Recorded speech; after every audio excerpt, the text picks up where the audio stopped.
Hey everyone, and welcome back. In this video, we're going to talk about casualty and theft losses.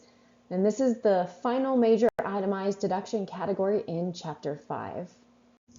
The very first point this section makes is a really important one under the current law. For personal use property, a casualty loss is generally deductible only if it's attributable to a federally declared disaster area.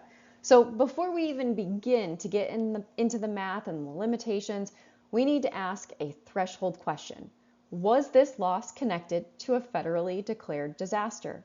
If the answer is no, then for personal use property, the taxpayer generally does not get a casualty loss deduction. This is a major limitation in this area, and it's one of the reasons many personal casualty losses are no longer deductible. So right away, keep that big rule in mind. For personal use property, the starting point is whether the loss is tied to a federally declared disaster. Now let's define what a casualty actually is. A casualty is an identifiable event that is sudden, unexpected, or unusual. That means we're talking about events like fires, storms, floods, theft, and similar events that happen in a way that is not gradual and not part of normal wear and tear. And that distinction matters. Things like gradual deterioration, termite damage over time, rust, or normal aging of property are generally not casualty losses. So if you're trying to decide whether something qualifies, one of the first questions is, of course, is it a federally declared disaster? And was this a sudden event, or was it something that happened gradually over time? This slide also introduces the idea of an uninsured loss, and that simply means that the taxpayer can deduct only the portion of the loss that was not covered by insurance or some other reimbursement. So if insurance pays for a part of the damage, the amount that reduces the loss, that's going to reduce the loss that the taxpayer can potentially deduct. And that's another major theme in this area. You do not deduct the full damage amount automatically. You deduct only the portion that the taxpayer is actually left paying out of pocket.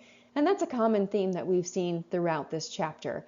Really throughout the course, we're really only looking to take a deduction or claim a credit for something that we're out of pocket for. Now let's move into the actual calculation. In general, the casualty loss is the lesser of the decline in fair market value caused by the casualty or the taxpayer's adjusted basis in the property. Now, this is where students often get tripped up because they want to just use the number that they're given and they want to move on. But the tax law makes you compare those two numbers first. So the process is, first, determine how much the property dropped in value because of the casualty, then compare that to the taxpayer's basis in the property. The casualty loss starts with the smaller of those two numbers. And why do we use the smaller number? Because the tax law does not want the taxpayer deducting more than their economic investment in the property. And it also doesn't want the deduction exceeding the actual decline in value caused by the event. So this is really just a limitation step, which we've seen a million times before. If the property drops in value by less than the taxpayer's basis, we use the decline in value.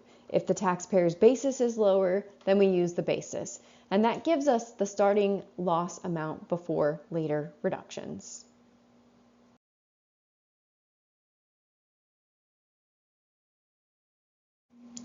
Now this slide shifts to the question when the loss is deductible. Usually a casualty loss is deducted in the year the casualty occurs. And that's the normal rule. But this slide points out that there are some exceptions or special timing issues to keep in mind. For example, theft losses can raise timing questions, and reimbursement issues can also affect timing, especially if insurance claims are still pending. And when the loss is tied to a disaster area, there can be special rules about which year the deduction is claimed. So the key idea from this slide is, normally the casualty loss belongs to the year the loss occurred, but there are certain situations where timing gets more complicated. For most basic problems, start with the assumption that the loss is deducted in the year of the event unless the facts specifically tell you otherwise.